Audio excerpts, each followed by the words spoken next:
कोई व्यक्ति आपका परिचित है आपके पास आया और बोले काका जी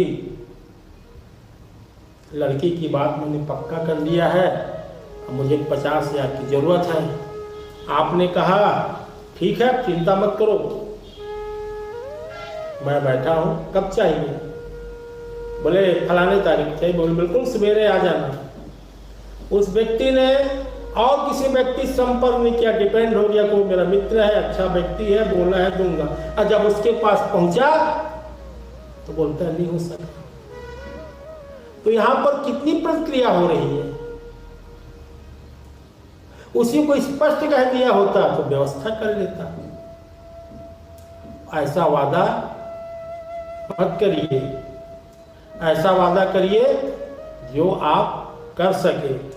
और बाबा का यही उद्देश्य था, व्यवहार करने का। तुम्हें कोई अधिकार, इस प्रकार का व्यवहार मत करिए, कोई अधिकार नहीं है।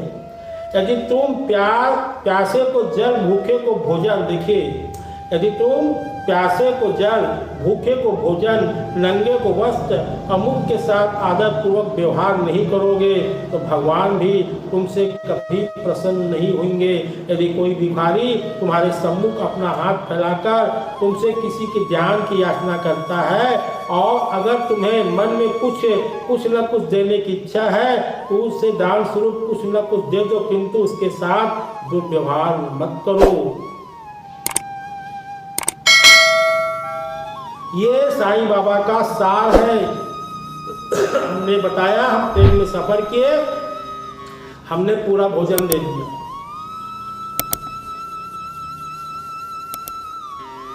हर गुरुवार को यहाँ पर गरीबों को भोजन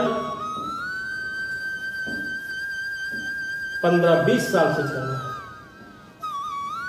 ठंडी में कपड़ा, खेल का सामान, पेन कापी, हर गुरुवार को आप लोग के सहयोग से हम करते हैं और हमें इतना बड़ा आनंद आ रहा है जब ऐसा करते हैं। क्या आनंद आ रहा है कि साईं रोज हम यहाँ गरीबों को भोजन कराएं आप लोग के सहयोग से बाबा। तो ऑटोमेटिक एक इलेक्ट्रिक जो ऊर्जा है समाप्त होता है, बहुत खुशी होता है। दान, वस्त्र दान का बहुत बड़ा महत्व है।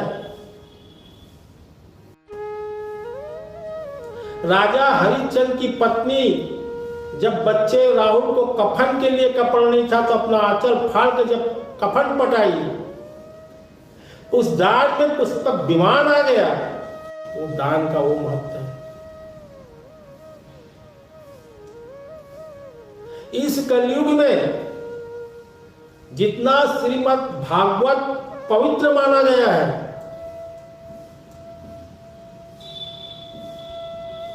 उसमें भी एक कारण है मोक्ष का। कथा सुनने वाला व्यक्ति सभी प्रकार से कल्याणों से मुक्त होना चाहिए। किसी का 2 नंबर काम नहीं इसमें होना चाहिए, तभी वो कथा का प्रभाव उसको प्राप्त होगा। ढोंग धतूरा करने से जैसा पैसा आया वैसा पैसा चला जाए। भागवत पुराण इस कलयुग में अमृत के समान है। हम अपनी साधना को तो अच्छा नहीं कर पा रहे हैं, हम पूर्वजों को हम मोक्ष देने गया जी जा रहे हैं। हम उनकी सेवा नहीं किए, गाली बकते थे और आज हमारे माता पिता हैं। हमको ज्ञान मिला कि माता पिता एक बार मिलते हैं ना। तो ऐसा रूपरेखा बनाइए जो अनादि काल तक चलता रहे। ये जो बाबा का शब्द आया है, इस शब्द में बहुत बड़ा प्रभाव है। सबको एक दिन जाना पड़ेगा, कोई अमल खा के नहीं आया है। बहुत वर्षों तक भगवान राम जब अयोध्या में राज्य करते करते हो गया तो ब्रह्मा जी ने दुर्वासा ऋषि को भेजा जाओ प्रभु, अब प्रभु को बोलो समय पूरा हो गया है, चलिए। क्या सुंदर पावन भाव इस गुरु की द्वारका माई में आ रहा है। आनंद ही आनंद आ रहा है। स्वच्छ विचार, तपोभूमि की ये सारे बगीचे, वृक्ष, इन कथाओं को सुन रहे हैं। पूरा धाम साईमय हो रहा है। ऐसी द्वारका माई जहां अखंड ज्योत, अखंड धुनी, जहां पर गद्दी में विराजे साईनाथ के चरणों पर या कथा का पान गुरु को सुना रहे हैं। और जब दुर्वासा ऋषि अयोध्या पहुंचे तो राम और लक्ष्मण, इनकी जोड़ी बड़ी एक थी। रामचरितमानस में, और जब दुर्वासा ऋषि को लक्ष्मण ने रोका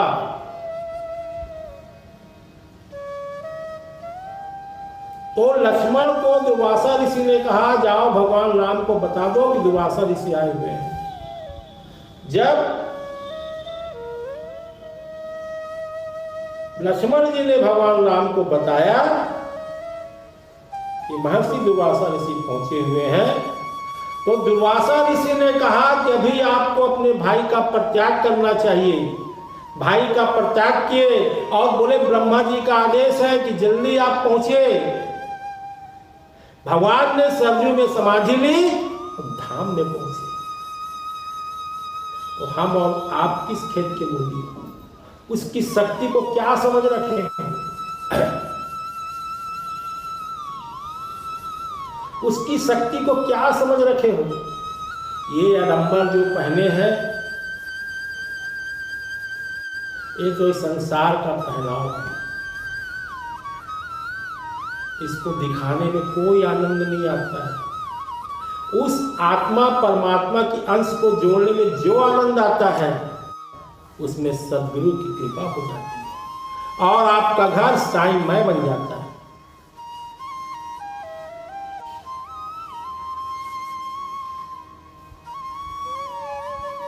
साईं बाबा ने भी वाजा माई को कहा था, रामकृष्ण को भी जाना पड़ा। तो भाव यह रहकर बाबा ने फिर कहा, यदि कोई तुम्हारी चाहे कितनी भी निंदा अपमान को ना करे। हमारी बहुत आलोचना हुई 40 साल तक, क्या क्या लोग बोले, पागल है, पखंडी है, वो मुसलमान को मानता है, वो वैसा किया है, फलाना किया है, ढिकाना किया है, वो कुछ नहीं है, ये है, करते रहो, क्योंकि हम गुरु को बैठा है। तो बाबा ने कहा है कि तुम सदा जून स्थिर रहकर आपको अपनी शांति पूर्वक, शक्ति पूर्वक देखते रहो।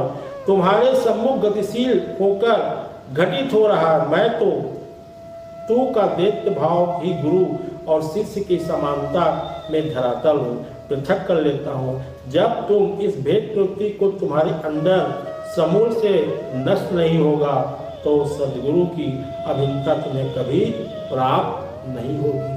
हम कथा सुन रहे हैं और हमारा ध्यान लगा है कि घर में गुजिया बना है कि नहीं बना है, नाना जी आ रहे कि नहीं आ रहे हैं, मेरे को 1 घंटा बाद वहां जाना है, तो बस सुनो कथा। ये साईं चरित्र नहीं कह रहा हूं, तुम किसी भागवत कथा भी मत सुनो, बेकार है। घर में भी पाठ मत करो, तो तुम्हारा मन तो यहाँ वहां घूम रहा है, तो मन को स्थिर करो, साईं कहते हैं। तो साईं आपको स्थिर कर देंगे। दूसरे दिन प्रातः काल वो सोकर उठे, हेमंत पर एक गहरी नींद में लीन हो गए और अगले गुरुवार को संपूर्ण दिन नाम स्मरण के कीर्तन व्यतीत करेंगे। दूसरे दिन जब वो प्रातः काल सोकर उठे तो रात्रि में स्वप्न का स्मरण आया। उनके मस्तिष्क में बाबा जी का यह शब्द अनायास मनाने लगा, यदि कभी भी प्रातः काल के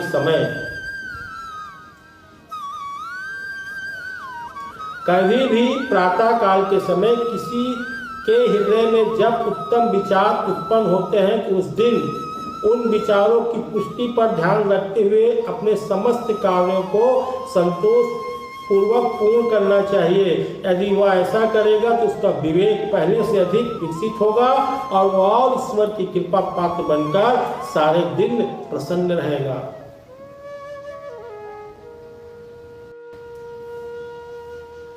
बारह से 3 और 4 से 5 ब्रह्म मुहूर्त होता है, राक्षस मुहूर्त होता है।